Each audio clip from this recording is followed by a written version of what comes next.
Only exam trick YouTube channel में मैं आपका तहे दिल से स्वागत करता हूं। चलिए दोस्तों, आज का वीडियो जो है आपका श्यानता से जुड़ा हुआ क्वेश्चन है। चलिए श्यानता से जुड़ा हुआ क्वेश्चन देखते हैं। श्यानता का सामान्य अर्थ क्या होता है? तो द्रव का गाढ़ापन। जो द्रव जितने अधिक गाढ़े होते हैं वे उतने ही अधिक श्यान होते हैं। शहद और ग्लिसरीन की श्यानता पानी की तुलना में क्या होती है? तो अधिक होती है।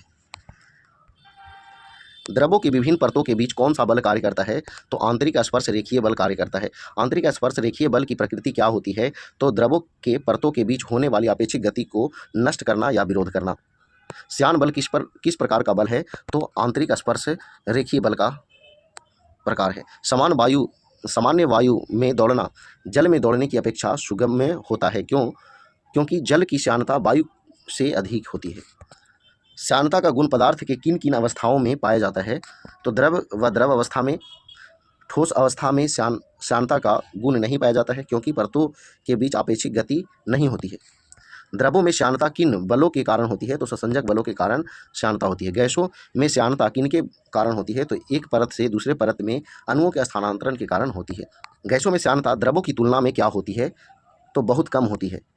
श्यानता पर ताप का क्या प्रभाव पड़ता है? तो द्रव की श्यानता घट जाती है, गैसों की श्यानता बढ़ जाती है।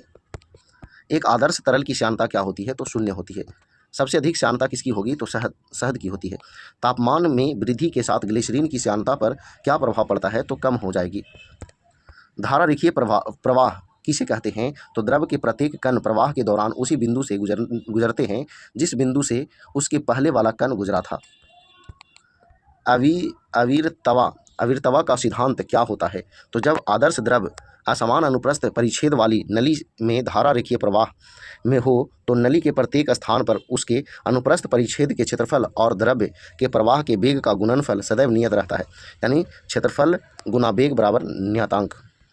धारा रेखीय प्रवाह के अधिकतम वेग को क्या कहते हैं? तो क्रांतिक वेग कहते हैं। अर्थात धारा रेखीय प्रवाह के वेग की उच्च सीमा जिसके बाद द्रव का प्रवाह धारा रेखीय न होकर विक्षुब्ध हो जाता है। यदि द्रव प्रवाह का वेग क्रांतिक वेग से कम है तो प्रवाह किस पर निर्भर करता है? द्रव की श्यानता पर। यदि द्रव प्रवाह का वेग क्रांतिक वेग से अधिक है तो प्रवाह किस पर निर्भर करेगा? तो द्रव के घनत्व पर। स्टोक्स का नियम क्या है? तो यदि द्रव में गिरने वाले गोले की त्रिज्या r, द्रव का श्यानता गुणांक n तथा गोले का वेग v हो तो गोले पर लगने वाला श्यान बल F बराबर 6 पाई nRV। श्यानता या श्यानता गुणांक का एसआई मात्रा क्या होता है? तो डेका पॉइजली या फिर पास्कल सेकंड होता है। सीमांत वेग की स्थिति में वस्तु का भार किन बलों के योग के बराबर होता है? तो श्यान बल या उत्प्लावन बल के योग के बराबर होता है। पैराशूट की सहायता से सैनिक किस वेग से पृथ्वी पर उतरता है? तो सीमांत वेग से पृथ्वी पर उतरता है। सीमांत वेग क्या है? एक प्रकार का नियत वेग। जब कोई वस्तु किसी श्यान द्रव में गिरती है तो कुछ समय वस्तु का वेग एक समान हो जाता है। बर्नौली का प्रमेय क्या है? जब कोई द्रव धारा रेखीय गति करता है तो दाब प्रति एकांक आयतन की गतिज ऊर्जा तथा प्रति एकांक आयतन गुरुत्वीय स्थितिज ऊर्जा का योग नियत रहता है। अर्थात ये आपका फॉर्मूला टाइप का है, समझाया हुआ है, ये सारे इसका मतलब दिया हुआ है। यदि कोई आदर्श द्रव एक धारा रेखीय प्रवाह से में गति करता है तो उसके मार्ग के प्रत्येक बिंदु पर उसके एकांक आयतन की कुल ऊर्जा दाब ऊर्जा, गतिज ऊर्जा और स्थितिज ऊर्जा का योग क्या होगा? तो नियत होगा। वेंचुरी मीटर से किसका मापन किया जाता है? किसी नली में द्रव का प्रवाह की दर जो है मापा जाता है। वेंचुरी मीटर किस नियम पर कार्य करता है? तो बर्नौली प्रमेय पर काम करता है।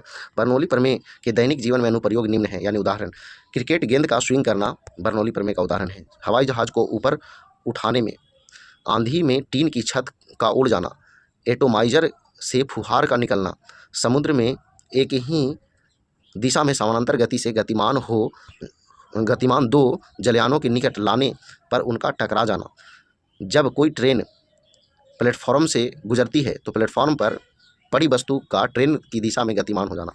ये सारे बर्नौली प्रमेय का उदाहरण।